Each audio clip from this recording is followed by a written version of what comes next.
দুর্বল হলেও ঘূর্ণিঝড় মন্থার পরোক্ষ প্রভাব কোচবিহারে। আবার আপনাদের জানিয়ে রাখি, দুর্বল হলেও ঘূর্ণিঝড় মন্থার পরোক্ষ প্রভাব কোচবিহারে। বৃহস্পতিবার সকাল থেকে বৃষ্টি শুরু হয়েছে জেলা জুড়ে। ঝমঝমে বৃষ্টি না হলেও হালকা বর্ষণে বৃষ্টি স্নাত রাজার জেলা। অন্ধ্র উপকূলে আছড়ে পড়ার পর ধীরে ধীরে শক্তি ক্ষয় হচ্ছে ঘূর্ণিঝড় মন্থার। তার পরোক্ষ প্রভাবে রাজ্য জুড়ে বিভিন্ন জেলায় বৃষ্টির পূর্বাভাস দিয়েছে হাওয়া অফিস। এই পূর্বাভাসকে সত্যি করেই শুরু হয়েছে বৃষ্টি, বিপর্যস্ত জনজীবন। আবহাওয়ার পূর্বাভাস অনুযায়ী উত্তরবঙ্গে বৃষ্টির পরিমাণ বাড়বে 30 ও 31 অক্টোবর। ঘূর্ণিঝড় মন্থার প্রভাবে উত্তরের বৃষ্টি বাড়বে বলে জানিয়েছে আলিপুর আবহাওয়া অফিস। 30 ও 31 অক্টোবর অর্থাৎ বৃহস্পতি ও শুক্রবার উত্তরের সব জেলায় ভারী থেকে অতি ভারী বৃষ্টির সম্ভাবনা রয়েছে।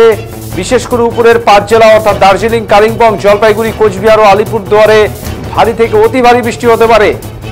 1 এবং 2 নভেম্বর অর্থাৎ শনি ও রবিবার সপ্তাহান্তে বৃষ্টি ধীরে ধীরে কমলেও কিছু এলাকায় বজ্রবিদ্যুৎ সহ বৃষ্টিপাতের সম্ভাবনা থেকেই যাচ্ছে। আবার আপনাদের জানিয়ে রাখি, মন্থার ঘূর্ণিঝড়ের পরোক্ষ প্রভাব কোচবিহারে। সকাল থেকেই শুরু হয়েছে বৃষ্টি, বিপর্যস্ত জনজীবন।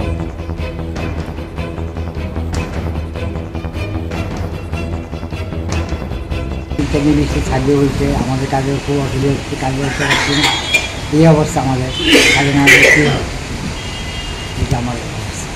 কখন থেকে বৃষ্টি হচ্ছে? এই রাত 2:30 থেকে এখন বেশি বৃষ্টি হয়েছে। বৃষ্টি 3 বৃষ্টি ছাড়িয়ে হয়েছে।